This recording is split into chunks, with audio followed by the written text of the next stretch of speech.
बिस्मिल्लाहिर्रहमानिर्रहीम। अस्सलामुअलैकुम। हमारा टीवी के इंटरनेशनल बुलेटिन में खुश आमदीद। मैं हूँ अनीका बेग। सबसे पहले न्यूज़ हेडलाइंस। बांग्लादेश की 13वीं जातीय संसद के नौमुंतखब अरकान पार्लियामेंट ने हलफ उठा लिया है।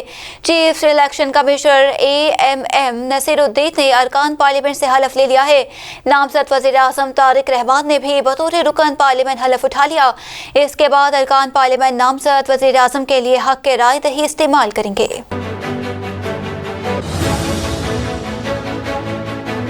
बांग्लादेश की अबूरी सरबराह मोहम्मद यूनुस ने ओहदे से इस्तीफा दे दिया। बांग्लादेश की अबूरी सरबराह मोहम्मद यूनुस ने कहा कि अबूरी हुकूमत सुपख्तोश हो रही है। आम इंतखाबात में वोटर सियासी जमातों ने मिसाल कायम कर दी।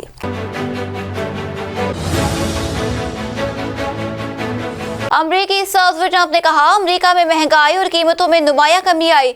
अमरीकी सदर ट्रंप ने ट्रूथ सोशल पर बयान में कहा अमरीका पहले से ज्यादा मजबूत और खुशहाल हो चुका। स्टॉक मार्केट और रिटायरमेंट फंड्स में इजाफा हुआ है।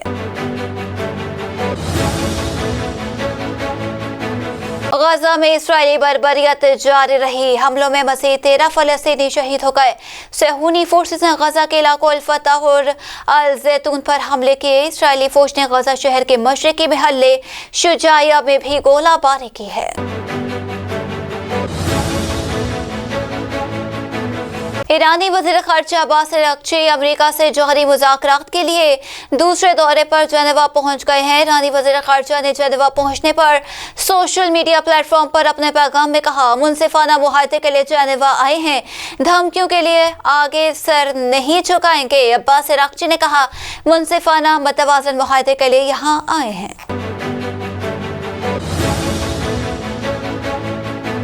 इस्राएली वज़ीर आज़म नेतन्याहू के करीबी मुआविन ने दावा कर दिया हमास के पास असलहा डालने के लिए 7 दिन है। बासूरती कर इस्राएली फौज कार्रवाई मुकम्मल करेगी। आलमी खबर रसां इदारे के मुताबिक इस बात का इंकशाफ इस्राएली वज़ीर आज़म बेंयामिन नेतन्याहू के करीबी मुआविन और काबीना सेक्रेटरी यूसी फोकस ने हालिया इंटरव्यू में किया। ईरानी पासरान इनकलाब बहरिया ने अपनाए हरमस में smart control of the strait of Hormuz मशकों का आगाज कर दिया। ईरानी खबर रसां एजेंसी के मुताबिक इन मुश्तरका मशकों की निगरानी और फील्ड मॉनिटरिंग पासरान इनकलाब के commander major general Mohammad Pakpour कर रहे हैं। अस्सलामुअलैकुम, आप देख रहे हैं हमारा टीवी। मैं हूं अनीका बेग। हेडलाइंस आप जान चुके। बुलेटिन का बाकायदा आगाज करें, आपको अपडेट करें।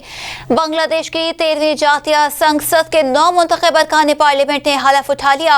Chief election commissioner AMM Nasiruddin ने अरकान पार्लियामेंट से हलफ लिया है। नामजद वज़ीर आज़म तारिक रहमान ने भी बतौर रुकन पार्लियामान हलफ उठा लिया। इसके बाद अरकान पार्लियामान नामजद वज़ीर आज़म के लिए हक के राय दही इस्तेमाल करेंगे, जिसके बाद मरहुमा खालिदा से आके साहिबजादे तारिक रहमान बतौर वज़ीर आज़म हलफ उठाएंगे। वज़ीर आज़म और काबीना की शाम को होने वाली हलफ बर्दारी की तकरीब में मुल्की और गैर मुल्की शख्सियात भी शिरकत करेंगी। वज़ीर आज़म और काबीना की हलफ बर्दारी की तकरीब में पाकिस्तान की नुमाइंदगी वज़ीर आज़म शहबाज शरीफ की जगह वफाकी वज़ीर एहसन इकबाल कर रहे हैं। एहसन इकबाल बांग्लादेश में आला सतह के हुकाम से हम मुलाकातें भी करेंगे। दूसरी जानिब बांग्लादेश की अबूरी सरबराह मोहम्मद यूनुस ने ओहदे से इस्तीफा दे दिया है। बांग्लादेश की अबूरी सरबराह मोहम्मद यूनुस ने कहा अबूरी हुकूमत सुबकदोश हो रही है। आम इंतखाबात में वोटर्स सियासी जमातों ने मिसाल कायम कर दी। उन्होंने ये ऐलान कौम से खिताब करते हुए किया, जिसमें उन्होंने कहा कि हुकूमत अब सुबकदोश हो रही है। नई मुंतखब हुकूमत के आने का रास्ता हमकनार हो चुका है। उन्होंने उम्मीद जाहिर की कि बांग्लादेश में जमहूरी अमल, आज़ादी, इजहार राय और बुनियादी हुकूक को जारी रखा जाए। उन्होंने बांग्लादेश नेशनलिस्ट पार्टी की शानदार कामयाबी को भी तारीफ की और पार्टी के सरबराह तारिक रहमान को मुबारकबाद दी। मोहम्मद यूनुस ने कहा इंतखाबात में वोटर्स और सियासी जमातों ने एक मिसाल कायम की, जिससे मुस्तकबिल में जमहूरी तरीक़ाकार मजबूत होगा। दूसरी जानिब अमरीकी सदर ट्रंप ने कहा कि अमेरिका में महंगाई और कीमतों में नुमाया कमी आई है। अमरीकी सदर ने ट्रूथ सोशल पर बयान में कहा अमेरिका पहले से ज्यादा मजबूत और खुशहाल हो चुका।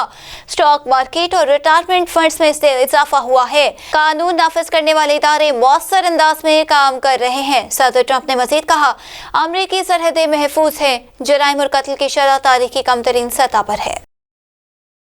اور ادھر غزہ میں اسرائیلی بربریت جاری رہی، حملوں میں مزید 13 فلسطینی شہید ہو گئے۔ صہیونی فورسز نے غزہ کے علاقہ الفتح اور الزیتون پر حملے کر دیے۔ اسرائیلی فوج نے غزہ شہر کے مشرقی محلے شجاعیہ میں بھی گولہ باری کی ہے۔ 17 اکتوبر 2023 کے بعد شہداء کی تعداد 72,000 سے بڑھ گئی۔ تباہ حال غزہ میں رمضان المبارک کو خوش آمدید کہنے کی تیاریاں جاری رہیں۔ فلسطینی فنکار نے تباہ شدہ دیواروں پر خوشیوں کے رنگ بکھیر دیے۔ دوسری جانب ایرانی وزیر خارجہ عباس اراغچی نے کہا، دھمکیوں کے سامنے سر جھکانا سرے سے ہمارے ایجنڈے میں شامل ہی نہیں۔ عرب میڈیا رپورٹس کے مطابق ایرانی وزیر خارجہ عباس اراغچی امریکہ سے جوہری مذاکرات کے لیے دوسرے دورے پر جنیوا پہنچ گئے ہیں۔ ایرانی وزیر خارجہ نے جنیوا پہنچنے پر سوشل میڈیا پلیٹ فارم پر اپنے پیغام میں کہا، منصفانہ معاہدے کے لیے جنیوا آئے ہیں، دھمکیوں کے آگے سر نہیں جھکائیں گے۔ عباس اراغچی نے کہا، منصفانہ اور متوازن معاہدے کے لیے یہاں آئے ہیں، منصفانہ اور متوازن معاہدے کے حصول کے لیے حقیقی اقدامات میرے دور جنیوا کا ایجنڈا ہے۔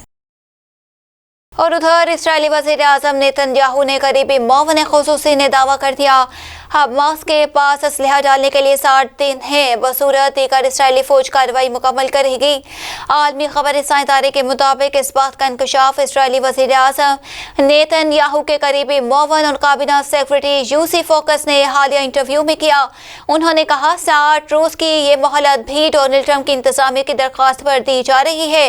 اسرائیل نے امریکی درخواست کا احترام کیا۔ یوسی فوکس نے کہا، عرصے میں حماس کو تمام اسلحہ حتیٰ کہ رائفلیں اور AK-47 بھی مکمل طور پر اسرائیل کے حوالے کرنا ہوگی۔ اسرائیل اس عمل کا جائزہ لے گا، اگر یہ مؤثر ثابت ہوا تو بہتر، ورنہ فوج کو اپنا مشن مکمل کرنا پڑے گا۔ اور ایرانی پاسداران انقلاب بحریہ نے ابنائے ہرمز میں smart control of the strait of Hormuz مشقوں کا آغاز کر دیا۔ ایرانی خبر رساں ایجنسی کے مطابق ان مشترکہ مشقوں کی نگرانی فیلڈ مانیٹرنگ پاسداران انقلاب کے کمانڈر میجر جنرل محمد پاکپور کر رہے ہیں۔ خبر رساں ایجنسی کے مطابق جنگی مشقوں کی بنیادی مقاصد میں پاسداران انقلاب بحریہ کے یونٹس کی آپریشنل تیاریوں کا جائزہ لینا، ابنائے ہرمز کے علاقے میں ممکنہ سیکیورٹی اور فوجی خطرات کی صورت میں جوابی فوجی کارروائی سے متعلق منصوبوں کا جائزہ لینا، اور خلیج و بحریہ عمان میں ایران کی جغرافیائی اور اسٹریٹجک اہمیت کا مؤثر استعمال ہے۔ اسی کے ساتھ ہی نیوز اسٹوڈیو سے فی الوقت اتنا ہی۔ مزید نیوز اور اپڈیٹس کے لیے آپ دیکھتے رہیے ہمارا ٹی وی۔